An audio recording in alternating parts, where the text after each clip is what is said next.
Is it just me, or does the current president of the United States have a lot of time on his hands? Like more time than any president I've ever heard of. I mean, we know he watches a lot of cable news early in the morning, seemingly all night, even on the weekends between rounds of golf, which is hard because, as we know, he plays a lot of golf.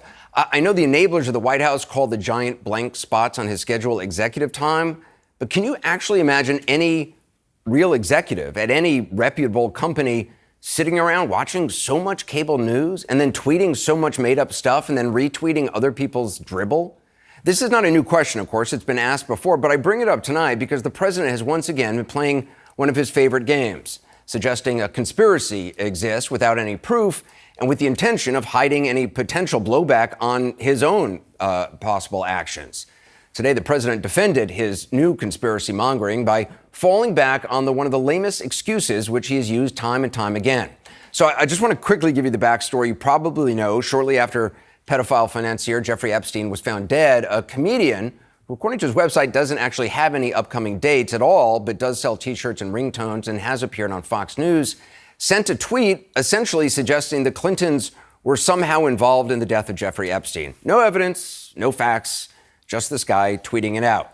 Now, if you were the most powerful person in the world and you had briefing books to read and you had decisions to think about and grieving families of victims of gun violence to call and console, or even, I don't know, a wife and a young child to maybe spend a little time with, what would you do when you read that tweet? I mean, you might just read it, and if you were, even on Twitter, that's to say, and then you'd probably go about your important work. But this president doesn't think that way, and apparently he doesn't really have either the courage or the imagination to come up with this sleazy, unfounded conspiracy theory on his own. So instead, he takes the time to retweet this sleazy, unfounded tweet. Okay, which is fine. It's something he did on the spur of the moment. Maybe he thought better of it, moved on, right? Felt bad about it, beneath the dignity of the office, all that, not presidential. But no, not this president. Today, in fact, the president defended his conspiracy mongering by describing the source of the tweet and how respected he is. Yeah, he's a very highly respected conservative pundit. He's a big Trump fan. That was a retweet. That wasn't from me. That was from him. But he's a man who has 500,000 followers, a lot of followers, and he's respected. The retweet, which is what it was, the retweet, was from somebody that's a very respected conservative pundit. So I think that was fine. Okay. He's a self-styled comedian. So two things are sad, I think, about this response. One, the president thinks because someone has 500,000 Twitter followers, they are respected or they're legitimate. That's how he judges legitimacy in his own mind. The size of your crowd, your Twitter following, your rating. Fine, we know this. It's sad, it's shallow, but it's nothing surprising. The second thing to note is his "that was a retweet" defense. This has been a personal favorite of mine for quite some time, going back to the campaign. Because for all his talk about being tough and taking the heat, "that was a retweet" is like when your 5-year-old blames his 4-year-old brother for hitting him first and claiming he started it. Can you imagine if the president was ever hauled for questioning on something, he would turn on a dime. Wasn't me, it was him. I just retweeted what he did. He's used this excuse a couple of times before. I mean, they made a big deal out of that, and I just don't see it. That was a retweet. I did a retweet. Retweet. Sometimes you do. Retweets are when you do your own tweeting or you do your own social media, it's fine. When you do those retweets, they can cause problems because you never know who's doing it to start off. Sure, but don't let that stop you. You don't know who's doing it, but you can claim they're a respected conservative pundit later. The president even pushed the conspiracy theory farther today, referring to something a fringe news site has raised. Now, the site only arrived on Twitter, according to the account, just months before the 2016 election, and it's run by quote-unquote independent journalists, and that's really all we know about them from their site. But the president still felt the need to repeat their accusations as well today. And then the question you have to ask is, did Bill Clinton go to the island? Because Epstein had an island. That was not a good place, as I understand it, and I was never there. Okay, so did you notice what he did there? Because this, again, is just classic. It's a classic Trump.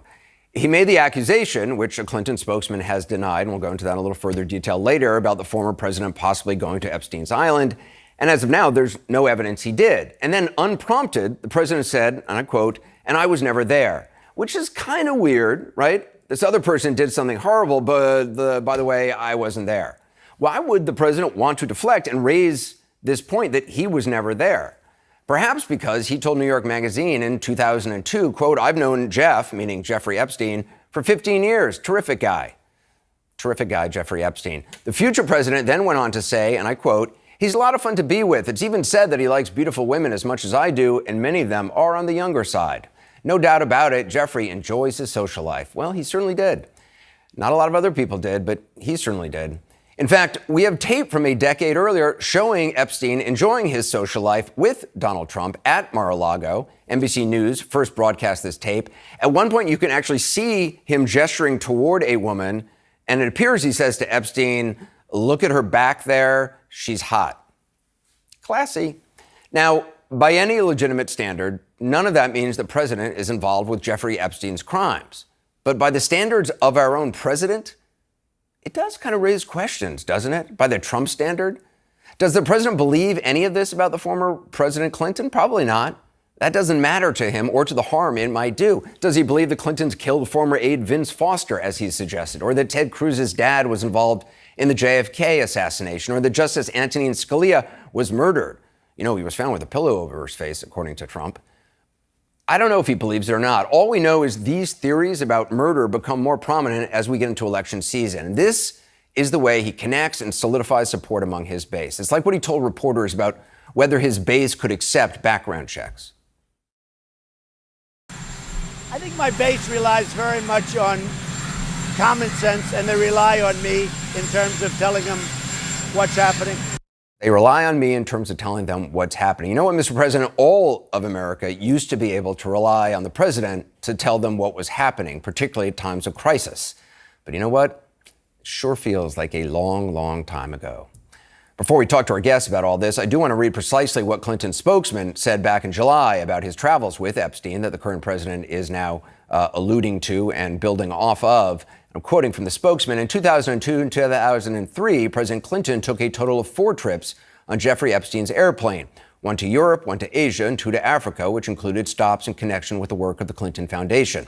Staff, supporters of the foundation, and his Secret Service detail traveled on every leg of every trip. He had one meeting with Epstein in his Harlem office in 2002, and around the same time made one brief visit to Epstein's New York apartment with a staff member and his security detail. He's not spoken to Epstein in well over a decade and has never been to Little St. James Island, Epstein's ranch in New Mexico, or his residence in Florida.